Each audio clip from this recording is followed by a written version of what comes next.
At 3:17 a.m. on my third night, I felt the tent wall push in, slowly, as if something large was pressing against it from the outside. My breath hitched, and a cold dread seeped into my sleeping bag as a low, guttural growl vibrated through the ground, just inches from my head. Settle in, as we now delve into two true accounts of encounters in the wilderness where the line between the known and the terrifying blurs. Story 1, The Whispering Perimeter. This happened to me in the fall of 2019, when I was working nights at a distribution center just outside of Cedar Ridge. My job involved moving crates around a vast, echoey warehouse from 10 p.m. to 6 a.m., a lonely existence under fluorescent lights.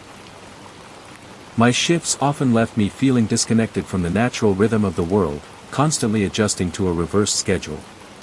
To combat the perpetual fatigue and the quiet hum of the machinery, I found solace in escaping to the national forests on my rare weekends off.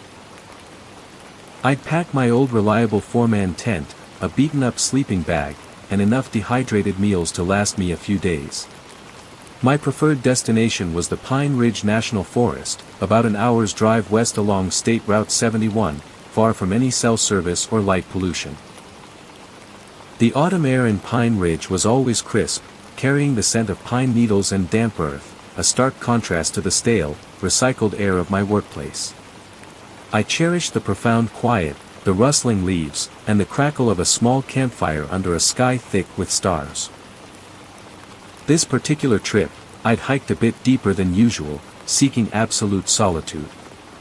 I found a perfect, secluded spot near a small stream, surrounded by towering oaks and maples, their leaves already turning brilliant shades of red and gold.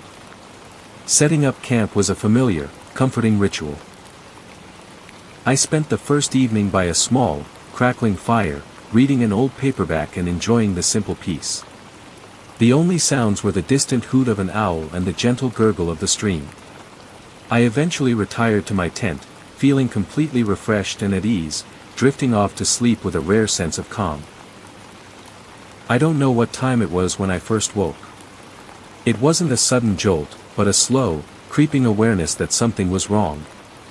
The air inside the tent felt colder, even though my sleeping bag was rated for much lower temperatures. The forest had gone silent. The stream's gurgle seemed to have faded, and the owls were nowhere to be heard. It was an unnatural, absolute quiet that pressed in from all sides, a heavier silence than I'd ever experienced in these woods. Then I heard it. A faint, guttural sound, like someone trying to speak with a mouthful of gravel, circling. It was low, barely perceptible above the thudding of my own heart, which had started to pick up pace without my conscious command. I told myself it was an animal. A fox, maybe, or a coyote making strange noises. But the sound wasn't moving randomly. It was definitely circling my tent, a slow, deliberate perimeter patrol. And it had a rhythm that felt wrong. My body reacted before my mind could fully process it. A shiver ran down my spine, starting at my tailbone and prickling up to my scalp. Every hair on my arms stood on end, a primal alarm blaring through my nervous system. The sound grew a little clearer. It was still guttural, but there was an undeniable cadence to it, almost like distorted human speech. It wasn't saying words I understood, but the pattern was there, a rising and falling intonation, unnervingly close. I pulled my sleeping bag tighter around me, trying to make myself smaller, invisible. I lay perfectly still, holding my breath, straining my ears. The circling continued, slow and steady, each pass bringing the sound just a little bit closer to the thin nylon separating me from the outside. A smell seeped in, faint at first, then growing stronger. It was the scent of damp earth, but mixed with something else, something metallic and ancient, like old blood mixed with mildew. It filled my nostrils, making my stomach churn. I tried to rationalize it, to blame my night shift-induced sleep deprivation, or the isolation. But a deep, cold certainty began to settle in, this was no animal. No human. And it was deeply interested in me. The air inside the tent became heavy, stifling, despite the frigid temperature. Every creak of the branches, every rustle of dry leaves, sounded magnified, distorted. I felt a growing sense of claustrophobia, trapped in my small fabric shell, unable to move, unable to breathe freely. The circling intensified slightly, a barely audible shuffling of leaves outside, always just beyond the range of my vision, had I dared to look. It felt like a cat playing with a mouse, deliberately increasing the tension, letting me know it was there, enjoying my fear. The whispers were now constant, a low, unnerving murmur that seemed to permeate the very fabric of the tent. Sometimes they sounded like rustling dry leaves, other times like distant, garbled radio static, but always, always circling, a constant, irritating thrum against my sanity. My mind started playing tricks. I saw shadows shift against the tent wall that didn't quite make sense, shapes that were too angular, too fluid, too wrong. My reflection in the phone screen showed a wide-eyed, terrified stranger staring back at me. I imagined eyes out there, shining in the darkness, fixed on my fragile shelter. The air inside the tent dropped another few degrees, becoming noticeably frigid, and I could feel my own breath forming faint clouds in the chill. I felt a profound sense of vulnerability, exposed and utterly alone, utterly prey. It had been hours, though time had lost all meaning. The psychological torture of the continuous, almost imperceptible escalation was far worse than any sudden shock. It was grinding me down, eroding my sanity, preparing me for whatever came next. Then it stopped. The circling ceased. My heart hammered against my ribs, so loud I was sure whatever was out there could hear it. I waited, agonizing seconds stretching into minutes, desperate for the sound to resume, for the movement to continue, anything but this absolute, terrifying silence. And then, from just inches away, directly beside my head, I heard it. Clear as day, though still distorted, guttural, and wrong. My name. My full name. Whispered. Not shouted, not spoken, but breathed out, a wet, rasping sound that felt like it was coming from inside my skull. I froze. Every muscle in my body locked up. My eyes were wide open, staring into the oppressive darkness inside my tent, but seeing nothing. My breath caught in my throat, a choked gasp I quickly swallowed, terrified of making any sound. It whispered my name again, this time with a sickening wet intake of breath preceding it, like something thirsty. The sound was so close, I could almost feel the vibration against the thin tent fabric right by my ear. It was a violation, an invasion of the deepest kind of personal space. My mind screamed at me to move, to run, to scream back. But my body refused. I was paralyzed, caught in a nightmarish grip of pure terror. My mind raced, trying to find any rational explanation, any animal that could mimic human speech, let alone my exact name. There was none. This was beyond anything I had ever heard or imagined. It was intelligent, malevolent, and it knew me. It was waiting, just outside, knowing I was trapped. Then the scratching started. Not like an animal scrabbling, but slow, deliberate scrapes against the nylon, right where my face was. Scritch. Scritch. Scritch. Each sound was precise, not hurried, not panicked. It was investigating. It was testing my resolve, my terror. I could feel the faint pressure of whatever was outside pressing against the tent fabric. It wasn't a paw or a claw. It felt broad, flat, like a grotesque hand, moving slowly, seeking purchase. A faint shadow flickered against the tent wall, a dark, misshapen blob that didn't align with any known creature, its edges wavering. The whispers began again, a chorus this time, swirling around the tent, guttural and slithering, all calling my name. It sounded like dozens of distorted voices, all speaking at once, just inches from the fabric. It was everywhere. There was no escape. The scratching grew bolder. It wasn't just scraping, it was digging. I could hear the faint tearing sound as tiny threads of nylon began to give way. My mind shattered. I wasn't going to make it out of this tent. This was it. A bulge formed in the fabric, right by my head. Something heavy pushed in. The air grew colder, suddenly frigid, stealing the warmth from my sleeping bag. I could almost feel a chilling breath against my face through the thin material, a silent, predatory sigh. I thought I saw an outline. A vague, enormous shape pressing against the tent from the outside, blocking what little ambient light might have been there. It was tall. Too tall. And wide. It consumed the darkness, a void given form. My terror turned to a desperate, primal urge to survive. I had to move. I had to get out. My eyes darted to the zipper, a few feet away, an eternity away, my only chance. Then, a change. A subtle, almost imperceptible lightning in the eastern sky, a mere ghost of dawn. The chorus of whispers faltered, seeming to draw back slightly, losing some of their terrifying intensity, their power weakening with the approaching light. It was now or never. I didn't think. I moved. I lunged for the zipper, tearing it open with a desperate, shaky hand. I didn't care about anything but getting out, escaping that confined space.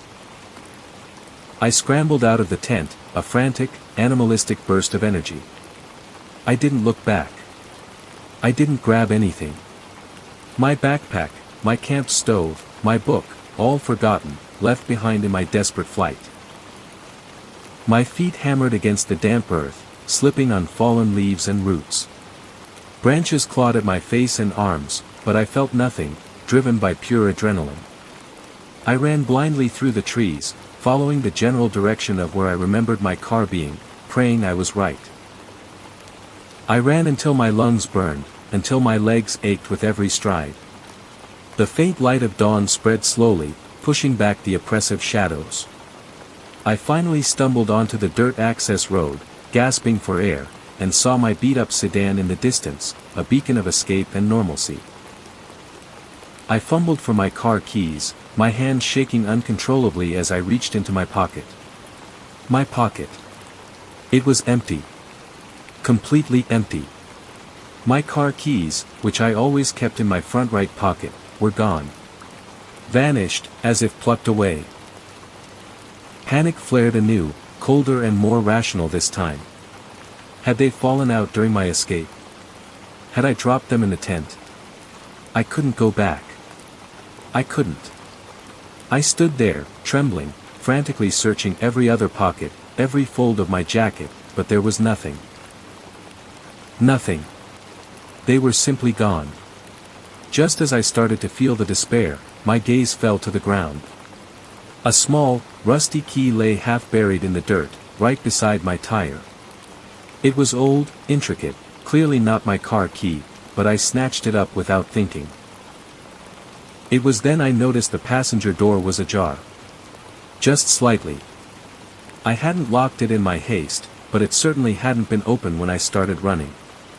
I jumped in, slamming the door shut and locking it, then hotwired the car with trembling hands, a skill I learned from an old friend, praying it would start.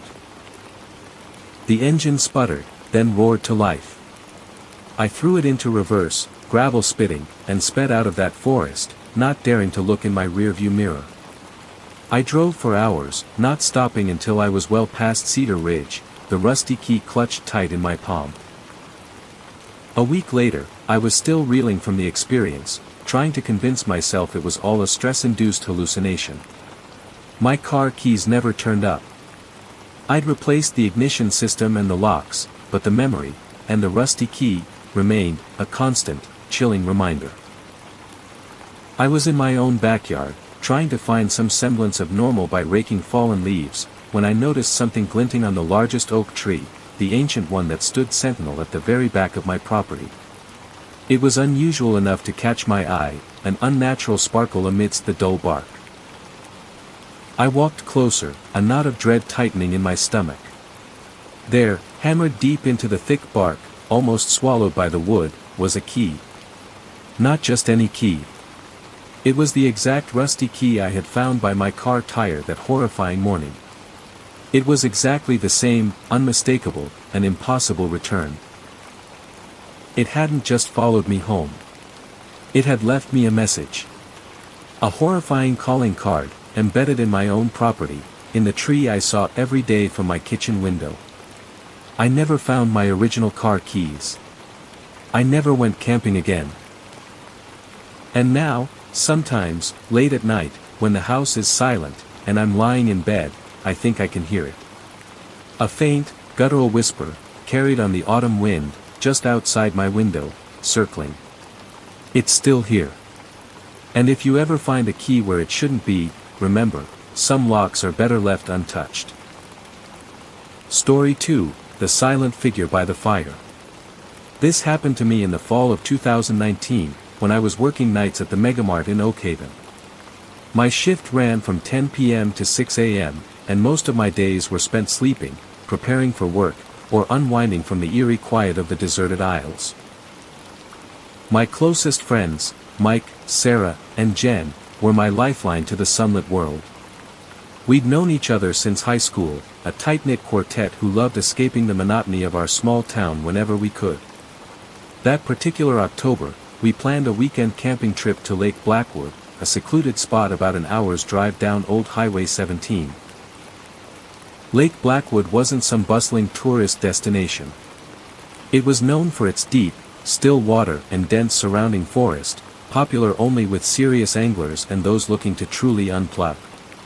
Mike, always the one with a local anecdote, had once mentioned the old, tall man stories connected to the area, a gaunt figure supposedly seen lurking just beyond the tree line. We'd laughed it off as typical campfire fodder. The drive out there felt like a mini-adventure. The leaves were a riot of reds and golds, and the air was crisp, carrying the scent of pine and damp earth. We talked over each other, blasting our favorite road trip anthems, all of us looking forward to disconnecting from our phones and reconnecting with each other. When we arrived, the silence hit us first. It wasn't just quiet, it was profound, a heavy blanket that seemed to absorb all sound. Even the birds seemed muted.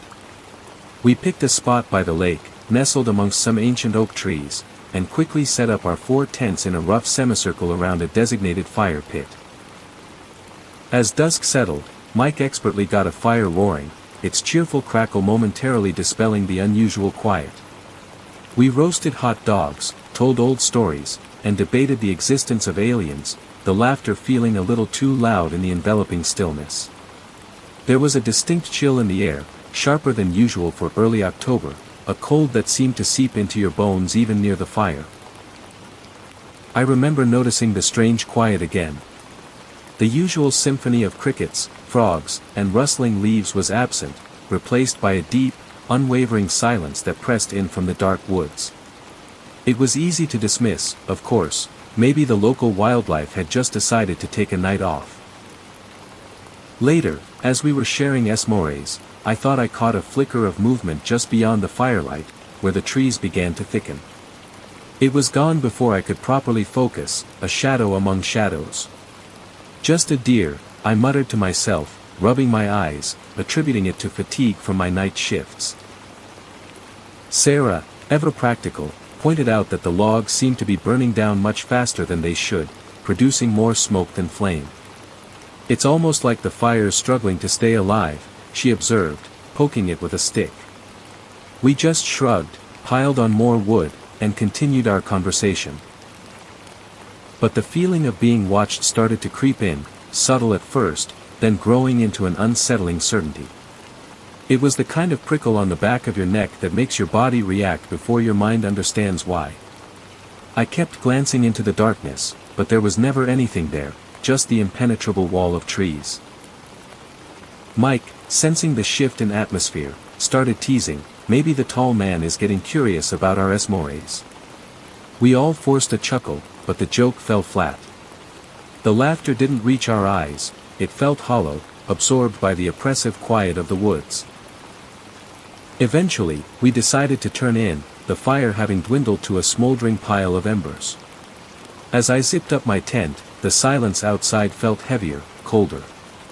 I tried to shake off the unease, telling myself it was just the unfamiliarity of a new campsite, but a knot of dread had already begun to form in my stomach. Sleep didn't come easily. Every tiny sound, every rustle of leaves that the wind occasionally managed to stir, made me jump. I could feel my heart thudding against my ribs, an erratic rhythm that echoed the growing sense of wrongness. The air inside my tent felt unnaturally cold, as if the warmth of the day had been completely leached away. Around what felt like 3 a.m., my usual shift break time, I woke with a jolt. Not from a noise, but from an absolute, bone-deep stillness. The air was frigid, cutting through my sleeping bag. My bladder was screaming, but an instinct, primal and urgent, told me not to move, not to make a sound. I lay there, rigid, straining my ears. Nothing. No crickets, no wind, no distant animal calls. Just the pounding of my own blood in my ears. The fire, I realized, had completely died. The glowing embers were now just black ash, the last vestiges of warmth gone. I felt a compelling, horrifying urge to look outside. It was stupid. I knew it was stupid. Every scary movie cliché, every warning, screamed at me not to do it. But the urge was overwhelming, a magnetic pull. Slowly, painstakingly, I reached for the zipper on the mesh window of my tent. My fingers felt numb, clumsy. With agonizing slowness, I pulled it down just enough to create a narrow slit, barely an inch wide. I pressed my eye to it, peering out into the moonless night. My breath hitched in my throat. Every muscle in my body seized. There it was. Standing perfectly still by the cold, smoldering remnants of our campfire. A figure. Impossibly tall, impossibly gaunt. It was thin, almost stick-like, its form barely discernible against the deeper black of the trees behind it. It seemed to absorb the ambient light rather than reflect it. Its head was tilted. Not just slightly, but unnaturally far to one side, as if straining to catch a faint sound. As if it was listening. Listening to us. Listening to my every strained breath inside the tent, my thudding heart. I couldn't make out any features, no face, no eyes, just an absence. A void. It was utterly motionless, a terrifying statue carved from the darkest shadows. My mind screamed at me to move, to run, but my body refused to obey. I was frozen, locked in a silent, horrifying communion with this thing. A cold, damp smell, like wet earth and decay, suddenly filled my nostrils, even through the tent fabric. It wasn't strong, but it was definite, a signature of its presence. It was utterly wrong. The air around it seemed to shimmer, an almost imperceptible distortion of the night. Its gaze, though I couldn't see eyes, was fixed on our tents. On my tent. I felt it, a pressure, a probing cold. It knew I was there. It knew I was watching. My breath caught in my throat, a silent gasp that felt like a roar in the crushing silence. A wave of pure, unadulterated terror washed over me, numbing my limbs. I felt faint, lightheaded. This wasn't Mike's campfire story. This was real. This was a nightmare made flesh, and it was standing feet from me. Slowly, excruciatingly slowly, I pulled my eye away from the slit. My hand, trembling violently, reached for the zipper. I had to close it. I had to disappear. I had to make myself invisible. Each millimeter of zipper movement felt like an earthquake. The soft hiss of the fabric sounded deafening. I squeezed my eyes shut, holding my breath, praying it wouldn't hear, wouldn't react, wouldn't move. Finally, the slit was closed. The tent was sealed. I retreated into my sleeping bag, pulling it over my head, burying myself in its flimsy protection. My heart hammered against my ribs, a frantic drumbeat of pure panic. I barely dared to breathe. I barely dared to exist. The rest of the night was an eternity. I lay there, rigid, listening. Every shadow, every imagined rustle, sent a jolt of ice through my veins. I waited for a sound, a movement, a tear in the tent fabric. But there was nothing. Only the heavy, watchful silence. The absolute, terrifying quiet. When the first weak rays of dawn finally pierced the canopy of trees, painting the inside of my tent with weak gray light, I didn't feel relief. Only a cold, lingering dread. I slowly, cautiously, unzipped my tent. My muscles ached from tension. My mouth was dry. The figure was gone. The campfire pit was exactly as I'd left it, cold, dead ashes. But then I looked at the other tents. Mike's tent, the blue one, was ripped open down the side, a jagged tear running from top to bottom. It looked like it had been shredded from the inside. Sarah's tent, the green one, was in the same state. A wide, gaping maw where the zipper should have been, the fabric clawed apart. And Jen's small orange tent. It was completely collapsed, torn to shreds, sleeping bag and all gear missing. My blood ran cold. My friends were gone. Their sleeping bags, their backpacks, their personal items, all vanished. There was no struggle, no blood, no footprints other than our own. Just the chilling, silent evidence of their absence, and the violent destruction of their shelters. It was as if they had simply ceased to be. I stumbled out of my tent, adrenaline coursing through me, my mind screaming. I ran. I didn't pack anything, didn't look back. I just ran through the woods, through the awful, silent woods, until I burst onto Old Highway 17 and flagged down the first car I saw. The police investigation turned up nothing. No bodies, no clues, no explanation for the torn tents. They marked it as a missing persons case, eventually closing it with no leads. They implied, gently, that perhaps my friends had chosen to disappear. But I know the truth. I saw it. That silent, watching figure, head tilted, listening.